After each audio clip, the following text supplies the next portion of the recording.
Hello, everybody, and welcome to this episode of The Modern Contractor.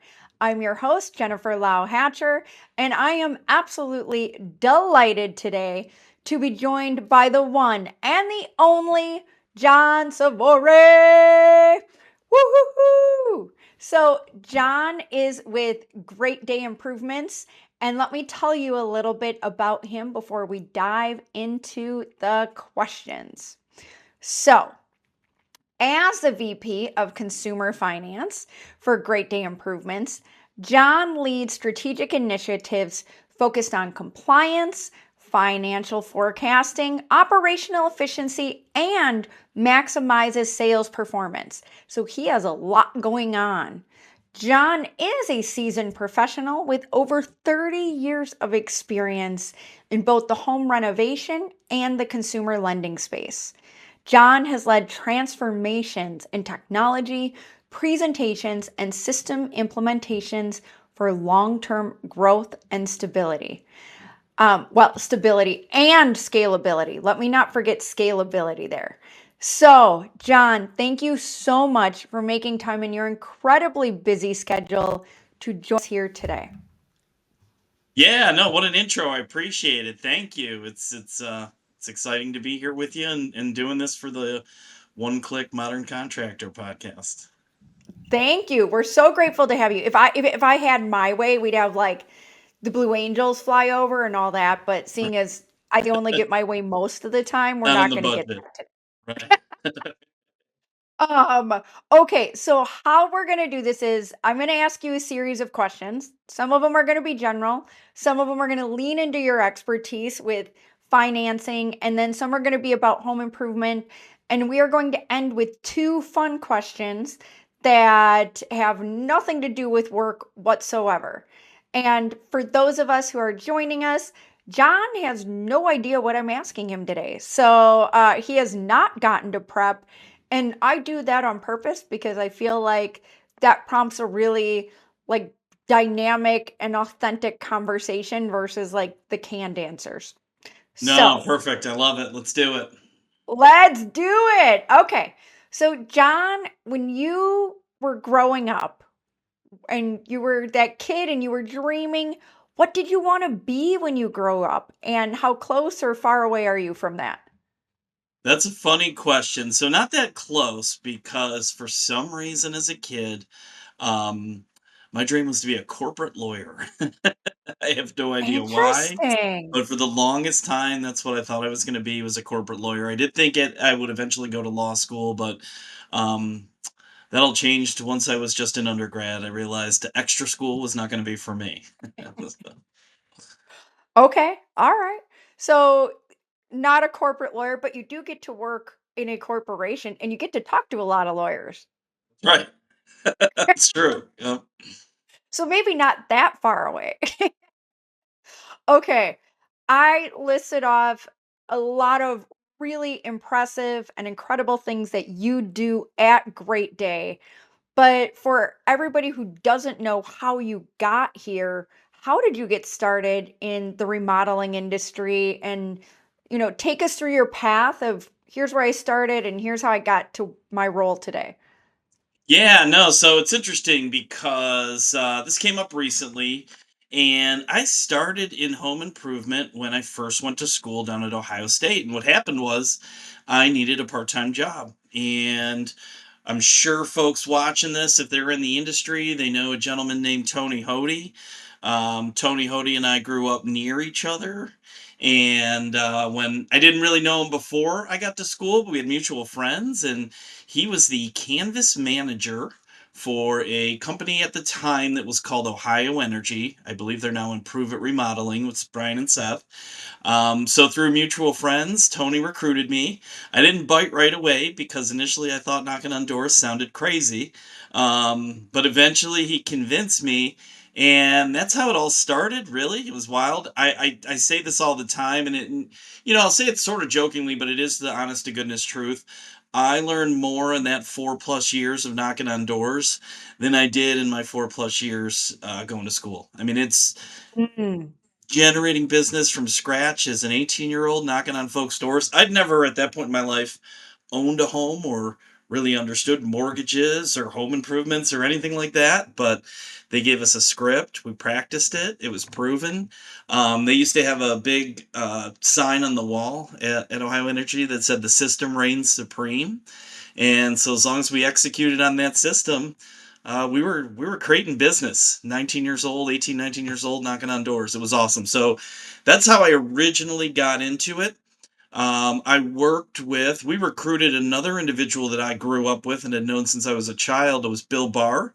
Bill's no longer with us, but we grew up, went to school together, went to college together. Bill knocked on doors with us.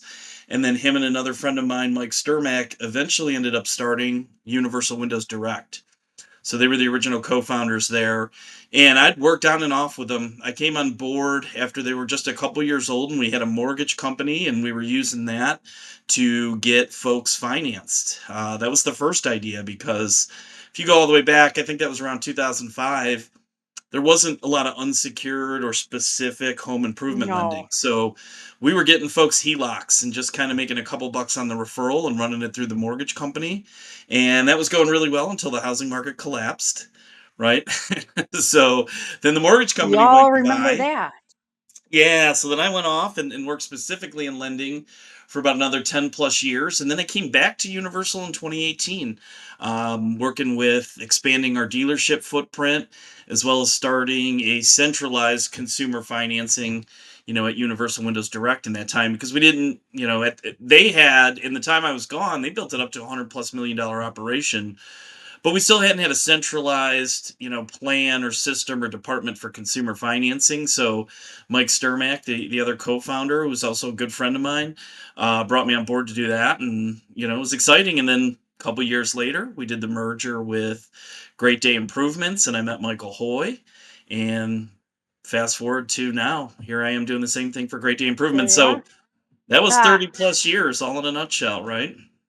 yes. Okay. So you said a couple things that, again, had we prepped this, I would have totally put questions on it, but I didn't. So one of the things that you said was the process and essentially follow the process, right? And so as a 19-year-old kid, you found success by following the process. And I want to circle back to that, but in home improvement and remodeling, and we see these companies growing, process is one of those places where it feels like people are either taking off and they're really, really successful, or they don't quite have it down and it's kind of all over the place. And so process is so critical. And that obviously plays into your role today and processes and managing all of these lenders and groups within your organization and trying to get process. So like process is one of the things that you said that stood out to me that I wrote down because it's just so critical. Um so I'm coming back to that. The other thing that stood out to me is throughout your career and particularly in your role now and when you came back to Universal Windows and they had grown to this really great size, you to get to that size you have to have multiple lenders, right?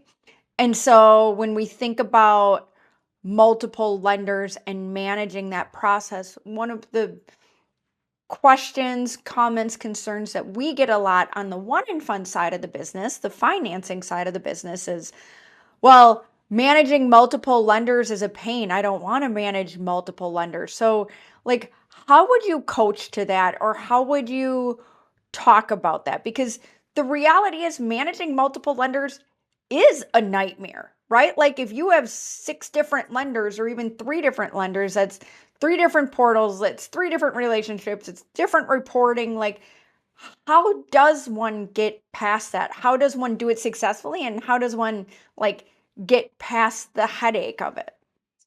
Yeah, great question. Because first of all, I understand, each one of these lenders, regardless of where they fall in terms of first look, second look, etc., they do have different ways they go about doing things, different processes of theirs that you have to follow. So I understand Right. that can be for lack of a better way to put it, a headache. You said a nightmare. Within the framework of what we're trying to do. However, it's necessary, right? We have to have that Yeah. because each of them provide or fill a different gap than the other one might not, right? Because not all of our customers are Yes. exactly the same. Not every lender's the same. We talk about this a lot. You can have multiple first look lenders that all do things differently. They look at credit scores differently. They pull from different Yes. bureaus. They look at past history about, so it's necessary. So when it comes to managing that, I mean, number one, where we're at right now, that's extremely helpful is with this technology that we have our partners at One and Fun, for example, being able to put those lenders into a singular application certainly makes it much less of a headache, right? So we're getting there. The technology is helping us get there. The other thing is just training. Um, and when I say training, it's not something you can do one time and say, okay, here's how it works. Go out there and make it Oh, we're happen. done. Right? Yeah. It's got to be constant. It's got to be consistent. From the lending world too, things change a lot. So you have to stay on top of that and make sure that your organization understands both that these changes are happening, but also the why behind it. You give folks the Yes. why, and it's a little more easily accepted and a little more easily implemented at that point as well. So, it's a combination of explaining why it's necessary, how it benefits us, and how we have to adapt. And in this industry, just like I'm sure any industry, but in home improvement, adapting from year to year with changes is if you're going to be successful, it's just a necessary part of it. 100%. And thank you for the shout out there. We absolutely designed One Look so that it was simple and it's easy and people can stop spending their time on managing lenders and really focus on managing their growth. And so, there's many roles and responsibilities that finance managers have, and they don't necessarily like go away entirely, but it was built from that vision of how do we make this easier. And for anybody who's talked to Justin Hatcher, the co-founder of One and Fund, he loves to talk about this for hours and hours. John's gotten to talk to him about it for hours and hours. Um, okay, I want to stay with another financing question because you have worked with organizations of all sizes and at all different parts of their life cycle, right? And one of the, again, question, comment, concern, objection, if you will, that we get sometimes from dealers is, I don't want to pay dealer fees. And so, John, as the expert of everything home improvement financing, tell me about that. Like, why is it necessary to have dealer fees sometimes? Like, Yeah, that's a good one. Nobody wants to pay for it, right? And I no. even remember at a certain point in this industry going, hey, we're generating this business. These are our customers. Why are we, paying the bank to bring them customers, right? Um, Yes. yeah, exactly. But there are some reasons, right? And they're valid, especially if you look at promotional plans or, below market industry. Below market rates, interest rates that we offer. Mhm. So there's a cost to that and there's a cost of funds.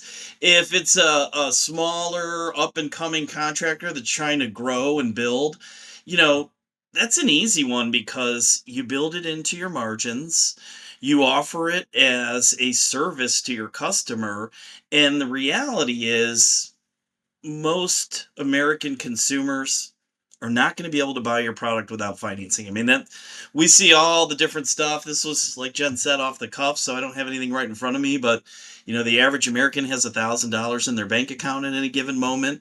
They're certainly not prepared for emergency expenses, and they're certainly not prepared for, a giant project that they wanted to do on the home, whether it's windows or roofs or doors or whatever it is that you do, patio enclosures. So if you're not going to take on financing, you're cutting yourself off from at least 90% of your potential business. So build it into the 100%. margins, right? Just Build it into Build your it cost. into the margins.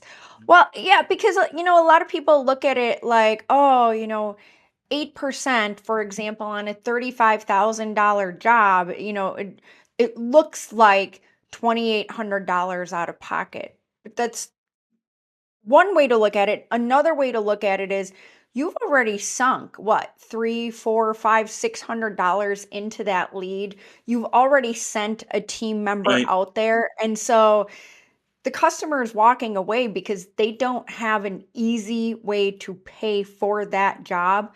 So you're not losing $2,800, you're losing that $35,000 job because you didn't make it easy to pay for. And that's everything, right? And that could be for, but thank you for saying that. Yes, the average American has, yeah, it's like less than $1,200 in their savings account at any given time. And so when we're walking in to help them get the projects they want or need, sometimes it's a safety issue and they need those projects.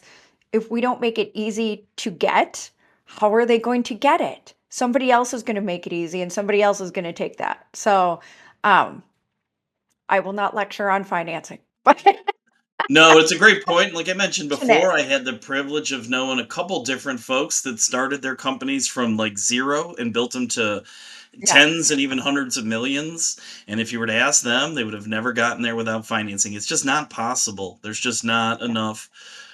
There's not a market of customers who all just have that kind of cash laying around ready to spend. And if that is the only customers that one is getting, then there's a whole breadth of other customers that you're missing, right? Like you're getting Yeah. the 10%. There's another 90% that want and need your products. For those who don't know, industry best practice for your percent of jobs financed is somewhere north of 65%.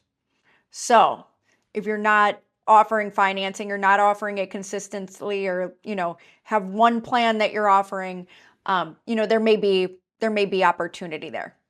All Yeah, if right, it's John. below those numbers, generally what we see is you're not properly presenting it as part of your process in the home. It's got to be something that's part of your presentation, not an add-on, not a covering an objection. A here's a service we offer. And the sooner we mention it in our presentation, the better the closing rate and the higher the tickets. Yes, yes, yes. And we have some data that um Rilla had provided to us that had actually shared the earlier you mention it in the sales cycle, like it's a difference of 6 minutes. And the earlier you mention it, your closing percent on that goes up like 35% or something. I'd have to pull up the Wow. Okay. exact data Yeah. again, but the number was incredible and it was a 6-minute difference, which is nothing in a sales appointment. So early and often definitely is important. Which you and I could talk about for hours, but I'm going to move us on. Are All we right. ready to talk about more than financing? All right. I'll take that as a yes. Okay. Yeah, what's So, next? Let's go. yeah, I know, right? Isn't this fun? Okay. Right? So, John, what's something that you're doing today that would have been unthinkable in the industry 10 years ago? Wow, that's a great question. The biggest difference I've seen, so you're saying 10 years ago was 2015, is the technology. I mean, whether it's using one look or a one-click contractor type process for presentation and sales. But the answer is simple. It's technology. And on top of that, now we're now getting to a point where we have just this amazing amount of data on who our customer is, right? Especially from the consumer financing lens. Who are they? Where do they live? What's their credit scores? What's their income? Why are they getting approved? Why are they not getting approved? The amount of data we have now um, is amazing, and we're just now learning. what to do with it and how to use it, right? I Yeah, think a good example we can talk about is we had obviously a great day. We have a number of different brands. We have 12 different brands, but we have right. brands that overlap in certain markets, right? So we had an opportunity early this year to see how in one particular market we had one brand that was not doing well with approvals, and yet we had another brand in the exact same market that was. And we were able to take a hard look at the data and say, okay, these are maybe the areas, the zip codes, the neighborhoods where we want to market a little bit less, and these are the ones where we want to market a little bit more. We were able to swiftly, very quickly, especially for a large organization, do that, and are already seeing the results. Now we have two brands in a market that are doing amazing. And so, that's probably the biggest difference. And I'm sure you can say that in any industry as technology continues to grow. I kind of feel like in home improvement, we're just starting to truly accept technology and the benefits it brings, and utilize the data that can it bring us, and help us make decisions to just be more efficient and better with sales and grow. Ooh, okay. You didn't know it, but that's a perfect lead in into my next question, Okay. which is what is one business tool or system you swear by and wish more people like knew about or leveraged? Well, one particular tool that's a little bit newish, and we use two different partners, so I don't know if I even want to say the name of either one, but it's this Fair. ability that we have now to um, coach our in-home presentations, right? We're Mhm. able to have a rep at a home on a Wednesday night and on a Thursday morning. In fact, sometimes now even live, but I'll use the example on a Thursday morning. We can listen to that presentation. Our sales managers can listen to that presentation, um, parse out the words that were used, the timing they were used, the way in that they were presented, when Mhm. financing was mentioned, all those things. And we can take those tools and utilize that for coaching. I heard a sales manager not that long ago kind of use a sports reference, which was, even Tom Brady, the greatest, quarterback the NFL had saw as far as Super Bowl success, even Tom Brady goes and watches his game film. And so now we have this unique opportunity for our sales reps to do the same thing, as well as their sales managers. And to me, that's just an absolute game changer. I wish we had every single rep across the entire organization and doing it every time, and we will eventually. We'll get there. Um, but that's a technology relatively new that is a game changer to me. 100%. And we, as Switzerland, play nice with both Yeah. of those organizations as well. And we've talked to them at length with certain partners of do you have triggers for financing in there? And it's really interesting that some partners do in their scripting and their triggers of what they're measuring and what they're looking at. They have financing as part of that. And then others don't. And it's interesting because the ones who have the best practice have the triggers in there. They want to see and they want to know how payment options are coming up, how financing's being talked about throughout the sales appointment. And the ones who don't have triggers yet are typically the ones who are financing less than 30% of their jobs because it's just not a consistent part of their process yet. And so it is really fun and interesting to see the data points on that and to work with both of those organizations and trying to help our mutual partners have the best experience as possible and really leverage those tools. So um, Yeah, it's that's a wild. fun I one. mean, it's yeah, Yeah. that's the one that we really, really need to jump in and adopt, and I would recommend to anyone because it's just about getting better, right? And you have it right there, and you Mhm. have, and it goes back to what we were saying before with data. The more recordings you have, the more data you have, the more you can say, hey, here's what we're doing that works, here's what we're doing that's not, and that's an easy change and a way to grow quickly. Definitely. Okay, totally shifting gears from what's amazing to what is, in your opinion, so there's no right or wrong answers, the biggest overhype in home improvement right now? That's a great question. What's overhyped? I mean, John, I really thought about my questions.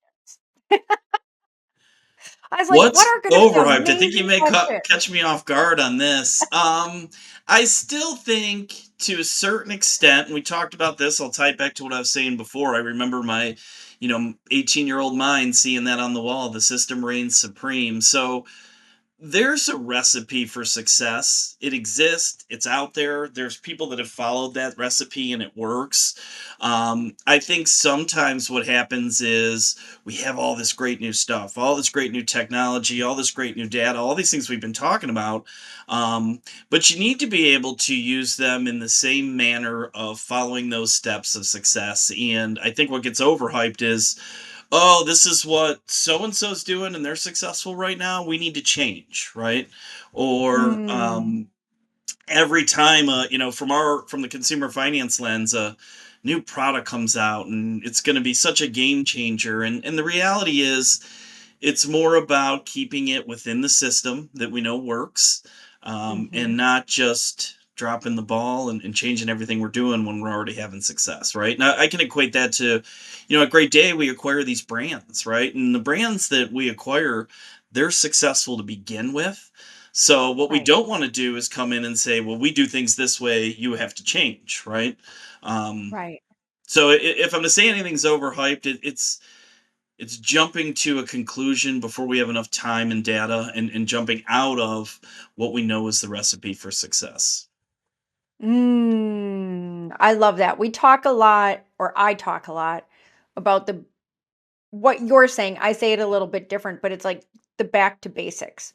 We have Yeah. the recipe, we know what works, and and there is a lot of fun shiny balls that are like, "Oh, I want to try this and this and this and this." And then with all these new elements, things start to fall apart. So, exactly what you were saying, I I I fully stand behind that. All right. Sum up the future of home improvement in one word. One word. I know, I'm so mean. That's all right. The word that pops in my mind right now for the future of home improvement is abundance. I think there's a ton of opportunity. And that's why I say abundance. I guess you could say opportunity too, but I think there's a ton of Yes. opportunity in a variety of ways. If you look at the changing landscape with technology right now, and some, you know, people have this fear of it, like AI is going to eliminate Mhm. jobs and things like that. But the reality is, especially in home improvement, it's going to open up new opportunities. We have a lot of opportunities in home improvement right now. Um, Take the installation aspect of it, right? We need more installers, and there's great Yes. opportunity out there, to go into the installation side of it because it's going to be needed. Additionally, if you look at what's going on, with the economy, folks are going to be staying in their current homes a little more than what we saw, like maybe in the previous decade, right? Due to changes in Right. rates and pricing and things like that. That provides us with opportunity in the home improvement. So, the first thing that comes to my mind is abundance. I think we're still just on the cusp of this industry going even bigger than it already has. Okay. That's a great word, by the way. Like, it just Popped right carries in my mind. amazing Yeah. energy. Like, I love it. That's an amazing one. I love it. Okay. If you had to start a brand new business tomorrow in a totally different industry, what would it be and why? Well, totally different industry. That's another one. You Yes. see, I did not get to prep these, and so you're getting this really No, off the I cuff. So if I know. had to start a totally different industry tomorrow, I think what it would have to be is a some sort of educational or training operation on using Mm, artificial intelligence in the future, right? Because, like I was saying as an answer to the previous question, there's a lot of fear in that, like, oh my God, it's going to take jobs, or what are we going to do? And but the reality is, it's going to create different opportunities, and the folks that are able to stay on top of that, learn those different opportunities, learn how to utilize these new tools are going to be the ones to continue to have success. So that would be, if I were to start a new one, obviously I'd have to find some folks smarter than me right off the rip to employ in doing it, but that's what I would do, spoken like a true leader, John. Okay. I like it. All right, guess what? You've made it through all the tough questions. Now you are at the two fun questions. Now I'm not saying they're easy, but they theoretically are easier. I'm going to save the one that I think your amazing wife wouldn't like. I'm going to save Uh-oh. that for the very last question. She's gonna So watch this before probably. Okay. I know. So before I give you that one, what's your go-to karaoke song or the one you would sing if nobody was watching? Alright. Yeah, because I'm not big on karaoke, but if I had to, and it Yep. was something I would do while nobody was watching, I don't even know if I wanna say it on here because, I was a, coming of age teenager during the time period when gangster rap was becoming big in Midwestern suburbia, and I look back on that now and think how funny that was when we were driving around, like, in our Hondas listening to gangster rap, but, it would probably be like an NWA, song that I Okay. just can't even, probably even say the title of while we're here, but Okay. that's Fair what I enough. would be doing. So those of you that know in my age range, that's what I'd be singing around the house when nobody's around to hear it. If you know, you know. Now, of that same timeline, I was totally waiting for you to say like Spice Girls or something like that. So I can respect your answer. Would that be your answer, I assume? Is that, what's Oh, your mine's Madonna. karaoke go-to? I do not care for karaoke. I will sing group karaoke if if I have cocktails. That is part of it. In fact, there is one of your brands that I promised them at their next leadership summit that I would sing karaoke because I bowed out last year and I said, "You know what? Next year I promise." And keeping my word and being a person of integrity is something that I believe in. So I will be singing karaoke with one of your brands in I'm December. curious, was this the one that you, did last time where you refused, was that in Charleston? Yes, it was. Okay, so I know the brand. Alright. Well, You I will do. definitely talk to brand leadership over there to make sure you live up to your end of the bargain then. I think there is also yeah, there was karaoke, I promised. There is another element that if leadership team forgets that other element, like, I'm okay letting that go too. So, anywho, but mine's Madonna. If I have to Okay. sing and I'm choosing, it is Madonna every time. Okay, here's the last one, and you'll see why your wife won't like it when I finish asking it. You get a first class, five-star luxury, all expense paid trip anywhere in the world for a week. Here's the but. But you can't take your family. Sorry. And you Okay. have to leave in 2 hours. Where are you going? Alright, so it's top tier, first class, all expenses, but I'm totally alone. And you're on the airplane in 2 hours. Like, you have to pack your bag and be gone. Okay. My getaway type scenarios always include the same things: oceans, beaches. I'm not a like, I don't want to go on hikes or excursions or anything like that. I want to sip on a beach Okay. somewhere and sip. So I would probably then, I think what I would choose, all expenses paid, first class right now, I gotta go. I'd go to like a Maldives. Um, Okay. and yeah, I can get sadly, I behind wish that. my wife could be there with me, but I in this know. scenario, since she can't, I'll send her pictures. So, I don't see but that yeah, going that's over where I would very well go for you, but yes, you should like send that. pictures. But yeah, it would be like a Maldives where I could just relax in luxury and enjoy the ocean, and that would be the extent of it. Have somebody bring me drinks with little fancy umbrellas Fellas sticking and, out of them. yeah, Yeah, yep. I love it. I love it. All right, John, before we end this amazing episode of The Modern Contractor, do you have any questions for me that you want to throw at me? I didn't even tell you that was going to be an option. No, you didn't. So you caught me off guard too. It's funny. I was thinking about this as we came into it. I don't know if this is so much of a question, but I might come up with one out of it. But one of the first Okay. times I ever heard you speak at one of our events, you used a line that I thought was fantastic. And it was you referred to our financing in our industry as everybody's favorite F word, right? And I thought Yes. that was interesting. It was funny. But the reality is sometimes that's the perception, right? We've talked about that a little bit in Yes. consumer lending, where almost like it's like this necessary evil, when the reality is it should be a bullet in your gun for sales, I guess is the way to put it, or part of what you Yes. do. So I guess my question for you would be, how do we change that perception that we have in sometimes in the industry, where the financing aspect of it is something you kind of have to do, but nobody loves, right? Outside of a few of us, how do we change Right. that perception and make it understood that it's a necessary tool and a beneficial one? So that would be my question for you. How do we change the perception so your everybody's favorite F word line is no longer so apropos?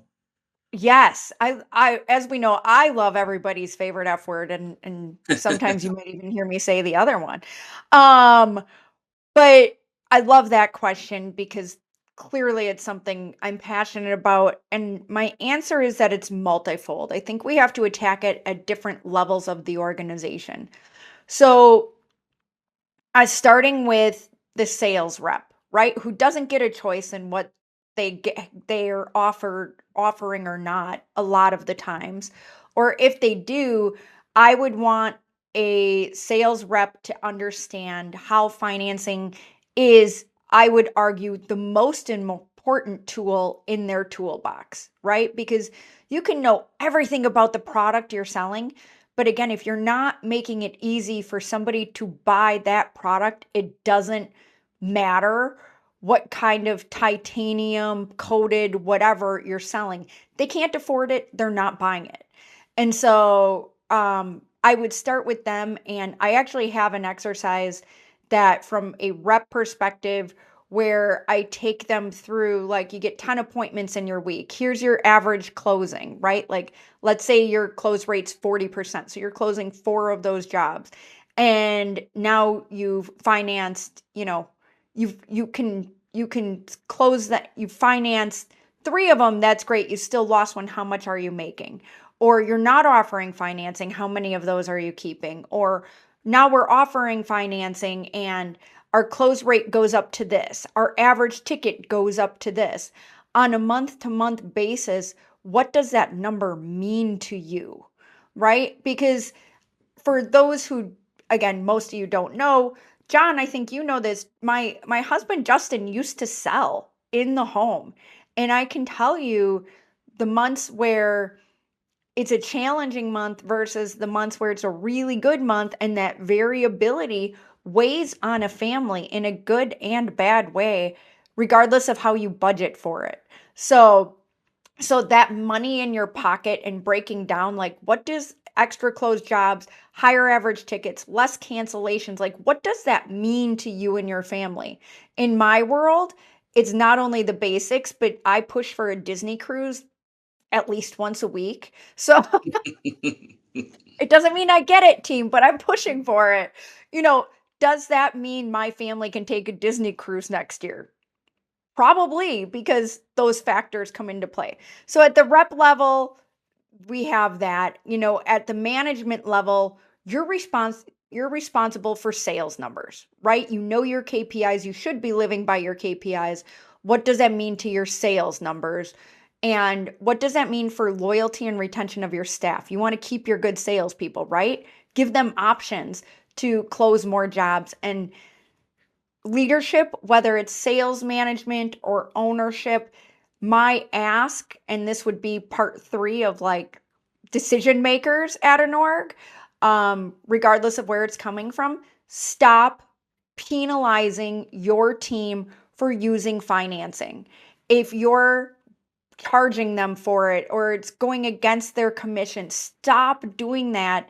And as John had mentioned earlier, build it into your margins. Call and talk to our team. We'll teach you how to do it, because Most of our team has been in home improvement and has done it with their sales teams. Like, stop penalizing it, make it a norm, make it part of your process, measure against it, and again, use it as the most important tool in your toolbox, because your job is to make it easy for homeowners to get your project that they want or need. And if you're not making it easy, you're not making it affordable, they're not buying it. And it's like, it's so simple. And then I That get all easy. passionate. Yeah. Yeah.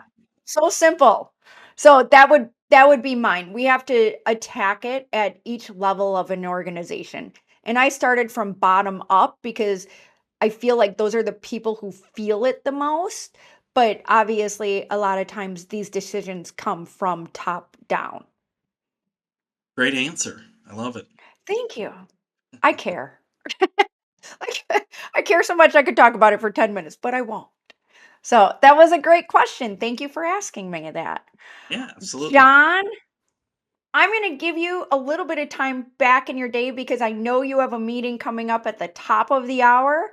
Right. Thank you so much for making time in your busy schedule today to join us for the Modern Contractor. We respect you, we appreciate your time, and I can't wait to share your expertise with all of our listeners. So thank you No, so thanks for much. having me. Like I said, we want to get the word out there that financing is it's part of what we do, and it's an important aspect of it, and we need it to grow and operate within that system. Indeed, it should be everybody's new favorite F word. Right. Thank you again. Have an amazing day. All right, you too. Thanks, Jen. Bye.